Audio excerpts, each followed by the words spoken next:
Hi friends, hello and welcome to another video by Fermove and Mr. Mario Cavolo and Mr. Mas China's Adventures.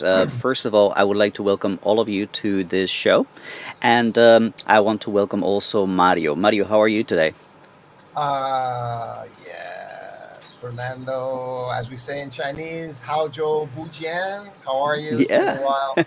Great to be back. Great to be back together. And no matter what's the point? Hello to all of our friends. Hello to all of our viewers. What are we going to do? We're going to talk about important things, things that Yes, matter, today, things that are meaningful. That's what it's about, man. and we want to keep it short and simple and very condensed. So we're going to be talking about the end of the WHA, which is the World Health Assembly that basically rules the World Health Organization. We're going to talk about two or three different things, mainly the fact that COVID is not over. So we're going to talk about what does this mean and why this has to do with Tedros being reelected and some of the opposition points that were to his reelection. We're also going to talk about vaccines and some of the situations that we are encountering with the different kinds of vaccines and some of the proposals that the Chinese government has made to make vaccines more available to people. And we also should definitely talk a little bit more about the whole Shanghai situation and the fact that zero COVID, dynamic zero COVID, actually works because all over China, things are slowly going back to normal. Shanghai was a botched implementation of that dynamic zero COVID You said it experience. right. So You said it right. that's what we're going to address today. So Mario, let us just start talking first about uh, the COVID vaccines. Okay, I understand that America is opposed to a proposal by China and other countries to waiver the license for manufacturing vaccines. There's different kinds of vaccines. So could you explain to the people watching this what is that about, and what do you think is the reason for America opposing this? Sure. Well, I think that the reason for America opposing this is just, in the end, it ends up being all about the numbers. Um, Hmm. I'm trying to avoid being overly critical of America. I don't want to say America because actually America's fabulous, but the United States government policies, the way the leadership of the country is handling things. Um, I'd like to not be critical, but boy, they sure make it difficult. I mean, I just don't see anything good about the way they're handling it. And in this particular case, it's no different. They are, uh, what is it that as you mentioned, they want to only go forward with this plan if China is not included. Hmm. So it's once again competition, competition, competition. I find it very upsetting that the final remarks of the WHA were this. Let me put it up here. It says almost 1 billion people in lower income countries remain unvaccinated. In China, there's a lot of elderly who remain unvaccinated. Only 57 countries have vaccinated 70% of their population. Almost all of them are high income. So we still need a lot of vaccines. We need jabs on arms, elderly, low income, all over the place, and particularly low income people. So, this idea that China has to waiver the licensing fee for producing vaccines will make it easier for other countries to start manufacturing or to manufacture at a lower cost. This is something that makes absolutely no sense to me that the WHO and Tedros would say, yes, there's still a lot of people that need vaccines. But he won't go and criticize the American government for not allowing China to join this proposal. Basically, it's as if you mentioned it in preparation, Mario, that he just doesn't want the Make sure Chinese Hunter vaccine. Wi-Fi is off, please. Sorry. He doesn't want the Chinese vaccine to be available in this scheme that will make it cheaper for countries. That's the most upsetting part to me. Now, you also mentioned in preparation something related to the efficacy of the vaccine. So, what would you like to share with the audience? Yes, thanks for bringing exactly that up. I stopped earlier to give you a chance to comment and ask, and wanted to continue on that exact point. The situation that we're describing here is even more unacceptable and unreasonable when you consider that the latest statistics on the vaccines clearly clearly shows that Sinovac 3-shot, okay, with the booster, is without any question equally effective as any what they've been telling you for 2.5 years is more effective. mRNAs are more effective. Sinovac and Sinopharm are crap. This is completely not true. Sinovac 3-shot is equally effective to any mRNA, and that's without the far more serious side effects, reactions, and even death that are happening with mRNA.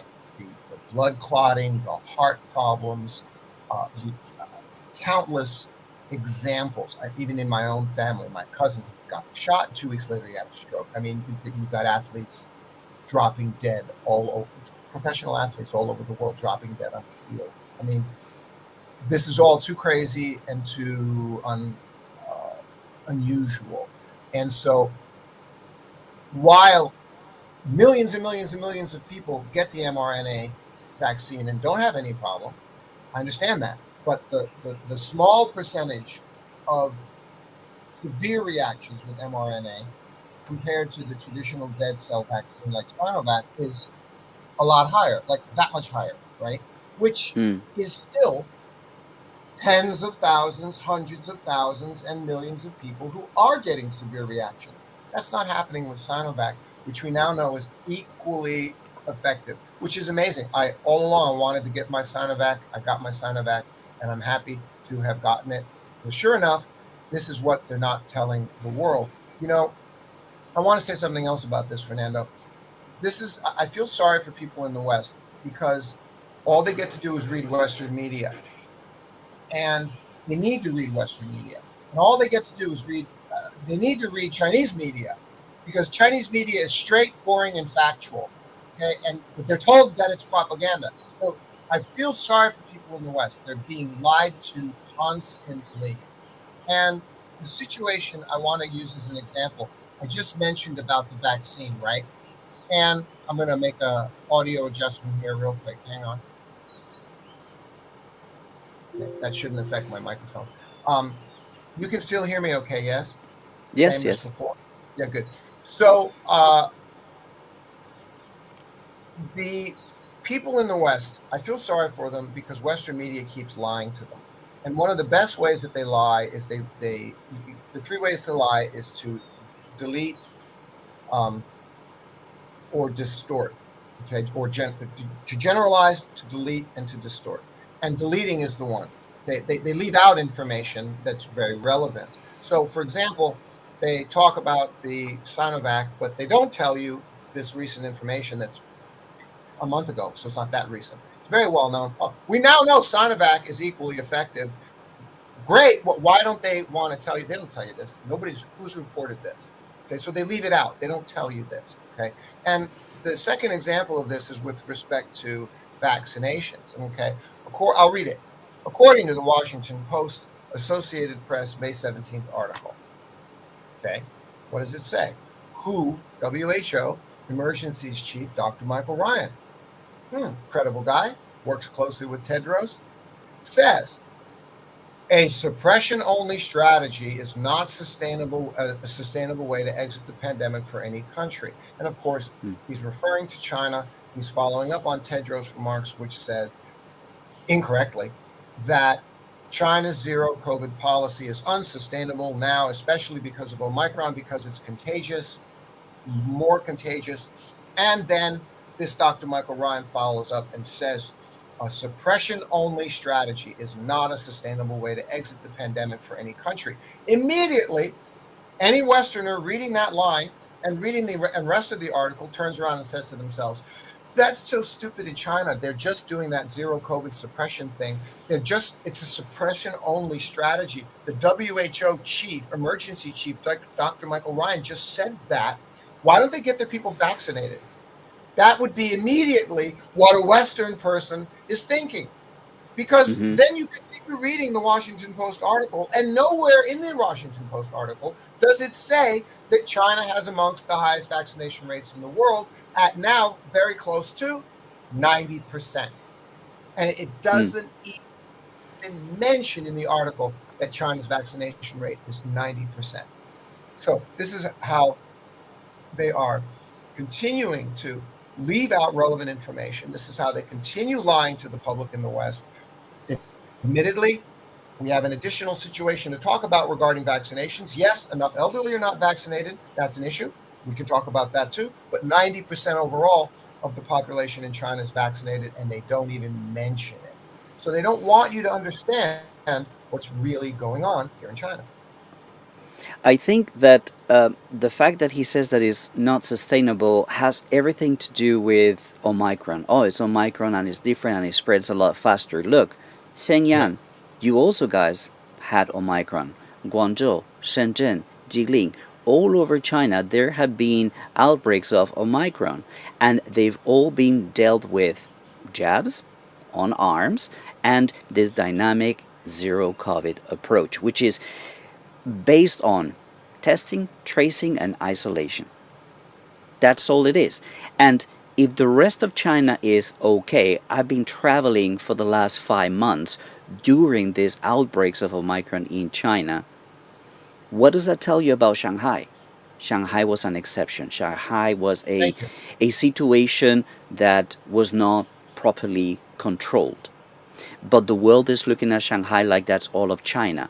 If you actually look at the rest of China is dealing with it the way it should, which For the is last 2 years. For the yeah, last two exactly. years. It's the same thing. So it's not that Omicron doesn't work well with the zero dynamic zero COVID policy. It's just that what took place in Shanghai, which has been now broadcasted all over the world as a huge failure of China, when that's only 25 million out of the 1,400 million people who live in China. That's one of the things that Western media will present data and information in a way that makes you extrapolate things that are not, and extrapolation is something that Western media does a lot. So this is why I think it's important. I'm going to connect to something that I know you want to share. Listening to voices on the ground, it's so important because we give you all the information and all the context that is being left out by Western media. So I understand that you have gone now with all your publications and your writing and your articles to Mm, Substack. Why don't you tell our audiences what you're thanks. doing, where you're Yes. doing it, and why they Thank should go and read what you write. Well, thank you so much for bringing it up. It's a great point. One of my favorite writers, a lot of people's favorite writers, Matt Taibbi with the Rolling Stone, who uncovered Goldman Sachs and so many Goldman Sachs ripping off the world and Wall Street back during the financial crisis, and many many other stories. Glenn Greenwald.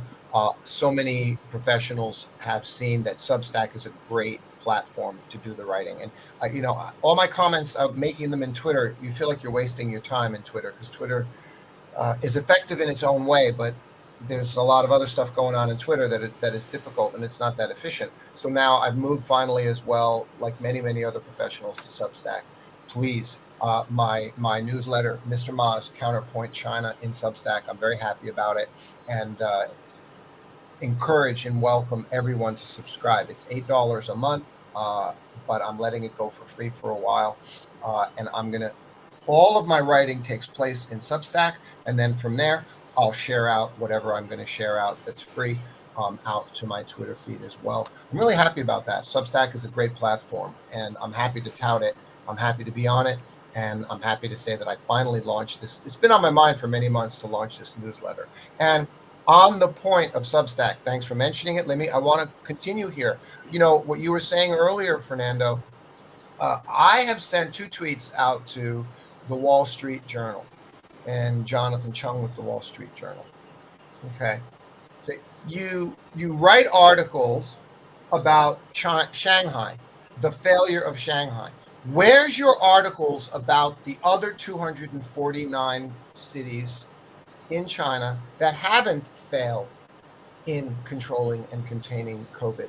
Our country, China, is the only country that has had positive GDP for the past 2 years because of its success as being more of a normal economy and society than the rest of the world. While the rest of the world was a wreck, China was successful and still even had the only country in the world that had positive GDP. Where's your articles about that?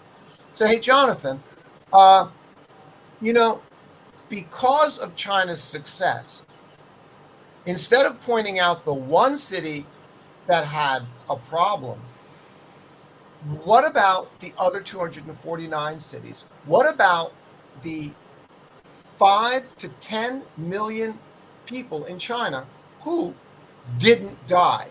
And what about the 50 to 100 million people who did not end up in the hospital with severe reactions, with severe sickness in the hospital, in ICU, on ventilators, like the It's tens of millions of people all over the world, in Italy, in UK, in Europe, in the United States, everywhere. Where's your article about the millions of people in China who were saved from suffering, who were spared from this suffering, that their hospital system was not overwhelmed? Isn't this amazing news? Isn't this an amazing success story? Where do you have any links to those articles? And I'm still waiting for the reply. I think one of the things that people fail to connect is Shanghai is one of the most liberal, open, westernized cities. Even in government, they have this mentality. This is one of the things that caused some of the issues at the beginning. And then look at Taipei, look at Taiwan, look at Hong Kong. All these places that have a certain resistance to follow what Beijing does based on science and experience because it's worked all the time. Those are the cities that are having a lot of issues. Numbers are spiking, numbers are going up. And here's the thing, and that's one thing that a lot of people need to understand. Once you abandon dynamic zero COVID, there's no going back. What dynamic zero Sorry, COVID this and the initial lockdowns did is that they put people ahead of the virus. We are able to test, isolate, trace, and be in front of the virus and attack the virus where it appears quickly because of the system that we have. If China is to abandon that and lets it go rampant, like America has forget it. done, like the UK has done, like all these countries just looking away, like, okay, forget about it. We're not even going to test, we're not going to give numbers. That cannot happen in China. If that were to happen, imagine what would happen to the world economy, because China has been able Precisely. to continue productivity because of the dynamic zero COVID approach. I want to show you all one more picture from this event. It basically is the first point on the conclusion. Let me show it here. The Director General addressed at the high level welcome at the 17th World Health Assembly. The pandemic is most certainly not over. That's all I want to read. That's all I want to say. That's all I want you to remember. The pandemic is not over. Why isn't Tedros criticizing countries that have just forget about masking, forget about social distancing, forget about why? Why?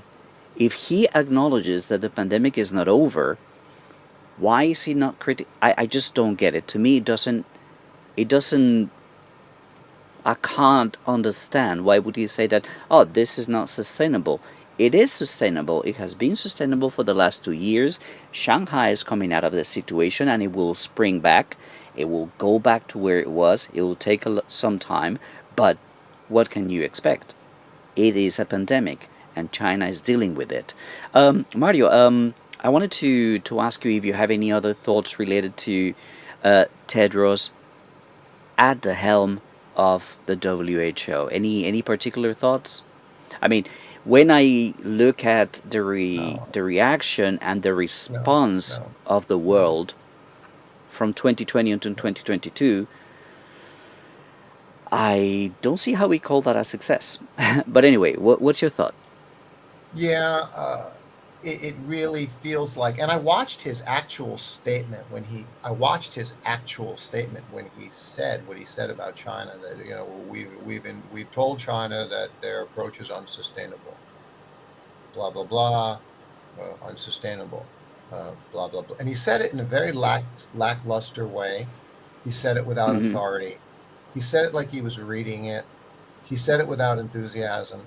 And what I noticed is he said it in an unbalanced way, because he never said the benefits of what China's done. And as a head of the World Health Organization, focused on health, and with China having prevented 5 to 10 million deaths. Now, if you want to criticize the strategy, we can have that discussion if you want to criticize the strategy. But you're the head of the World Health Organization, and you didn't even say, even though we must note the amazing reality that China has created for the world to see, which is that 5 to 10 million people lives were saved. And What is let me finish, over another 100 million people would have been experiencing severe hospitalization. The hospital system would have been overwhelmed. Those people were spared as well. He is the head of the World Health Organization. You'd think he would have mentioned that, but he didn't. So I think I don't think. So we can see that he is kowtowing to the West. Instead, it's clear to me they should be singing China's praises. You mentioned it, Fernando. Appreciating and thanking China during this devastating past 2 years in the rest of the world. China wasn't devastated. China had it under control, was operating normally because zero COVID works. China being able to operate and still even somehow have positive GDP, provide the world with PPE, the medical equipment necessary. China is holding up the world. And these stock market guys that I follow on YouTube, they always say, if China falls down, the rest of the world follows. Well, that being the case, what the hell are you doing attacking China and wanting to see that China's going to fail? The last thing in the world you want is China to fail. And China on its own, without anybody else's help, is holding up the world while the rest of the world has its own incompetence. And yet, in turn, they call China the threat, the problem, and the risk. Now, this is what Omicron deniers do. Give me one more minute. Because to this very day, we clearly know Omicron is 5 to 10 times worse in severity and death compared to the annual flu. That's even Omicron. Okay. mm, So anyone suggesting otherwise, anyone in the West talking about this from any other point of view, is simply in denial and rationalizing this reality. And the final premier indicator of it is excess deaths around the world. There's the proof. Excess deaths above the normal number of deaths per year. And in that respect, okay, I want to mention finally China's ultimate groundbreaking strategy shift. You say zero COVID is not sustainable. I agree, it's not. The policy needs to evolve. Oh, China is evolving the policy. Surprise! I mean, they're not. It's like they're not sitting still. This is the most effective, efficient, and responsive government in the world. They're keeping 1.4 billion people safe. Who else is doing that? Nobody. Okay. Other countries that are doing it have far smaller populations. Okay. Other countries that are. I just lost Fernando, folks. I'm not sure whether or not he's coming back or whether you're catching me now. I'm going to go ahead and just continue speaking and assume that maybe the feed will buffer and correct. I wanted to say this very, very important point, which is that, okay, you're back and we should be okay. China has evolved. China has shifted.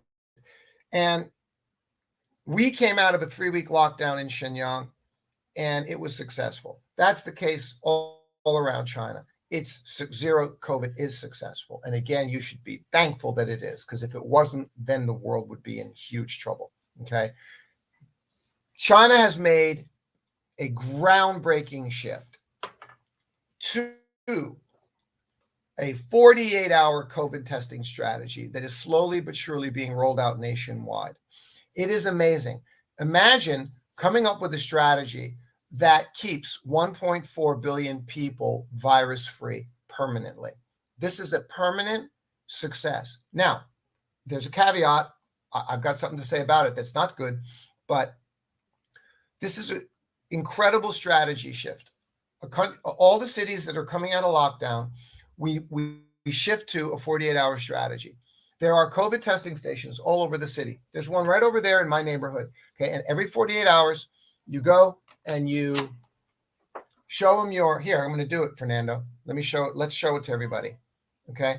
You go and you stand in line for a minute and you walk up and you show them your code here. Come on. Yep. There it is. You walk up, you stand in line, they scan that code.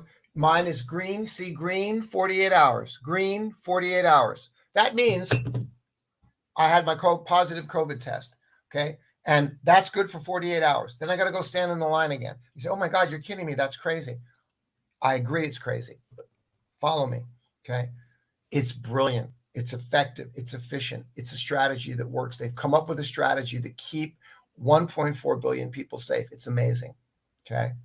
Now, it can't remain at 48 hours. As they evolve, as they see the safe levels, what I believe is going to happen, Fernando, this 48 hours is going to move to 72 hours. And then it's like, oh, okay, every 72 hours, everybody gets tested. This requires everyone's cooperation, civic duty, and a community working together in cooperation with the government. Terrific. And everybody's safe. Can you imagine? Whether you're a billionaire or a merchant worker working on a farm, you're 100% safe from COVID because of the Chinese government's policy. Where else? What other country can say that? Okay. Now, it has to evolve. At 48 hours, let me say it a little bit casually, it's a pain in the ass. At 48 hours, it's a pain in the ass. It's really too much. I agree with that. But as they are watching the statistics, right, they'll move it to 72 hours. And I'm guessing, because I'm certainly not a government official in China, they will move it to once a week. They'll move it to once a week. Say, well, everybody in the country, once a week, okay? You stop and you get yourself tested to make sure you're still clear. Once a week. That is fully sustainable. That would not bother me. That would not bother you. I would gladly do that once a week, and that will be permanent. So, which leads to the last point, and I know you agree, Fernando, zero COVID policy in China ain't going anywhere. Folks, it ain't changing anytime soon. Period. End of story. She made that crystal clear about 2 weeks ago, and that's the reality. So here's where we are with China. Amazing success, an evolving zero COVID policy that needs to evolve. It does. It's too oppressive. It needs to evolve. I believe they will evolve it to this once a week testing for the whole country. Let's see where we'll be in a few weeks, a few months later.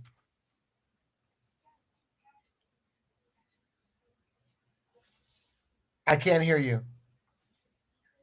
Adjust your microphone. I can't hear you. It's not a bad signal. You're muted. Are you muted, Fernando? Can't hear you. I'm going in. This should be there better. You go. Now you're back. Okay, sorry Now about I can hear that. you. Didn't No, change go the ahead. camera, but didn't change the microphone. Yeah. The one thing that is important to remember is, what is the definition of sustainability? Is cost versus benefit. What is the benefit of China's dynamic zero COVID policy? Saving millions of lives. What is the cost? Incredible. Well, who cares? Who cares? You're saving millions of lives. Let us save people, and then we'll think about the cost. We can afford it. We can. There's no price to the lives of people. There's no sacrifice big enough, hard enough to save the lives of 150 million elderly and so many other people around. Somebody explain to me what sustainability is, if not other than the balance between cost and benefit. I just told you the benefit. I don't really care about the cost. Neither does Xi Jinping. All right, guys. That's all the time we have for today. Any final thoughts, and then we Yeah, can wrap it up. We've been for 30 that's right. minutes. Yes, absolutely. The very last final thought. I absolutely guarantee you, folks. I absolutely guarantee you. I tell you this as a independent entrepreneur living here for 23 years, and I tell you on the other end of the spectrum, as a respected senior fellow with the Center for China and Globalization that does tons of research and understands how the government operates here from every point of view, from the point of view of listening to my mother-in-law who doesn't speak a wink of English, from every single possible point of view. I'm telling you, here in China, none of this is political. This is all about one thing and one thing only: public health, and the government's responsibility to implement policies for the society, for everyone. That's what it's about. The government doing its job. It's about public health policy. It's evolving. There's things about it that need to evolve, and they are evolving. That's the reality here in China. All right, cool. Well, guys, that's all the time we have for today. Thank you so much for watching, and remember to like these videos and share them with the people, because the message that we're sending out from China, from the ground, doesn't get heard too much outside. Remember that if you want to support the work that we do, you can use the links in the description down below to Mario's Substack new endeavor, and well, there's a link in the description down below to buy me a cup of coffee. And well, until we see you again, take it easy and bye for now. Take Thanks, care. Fernando.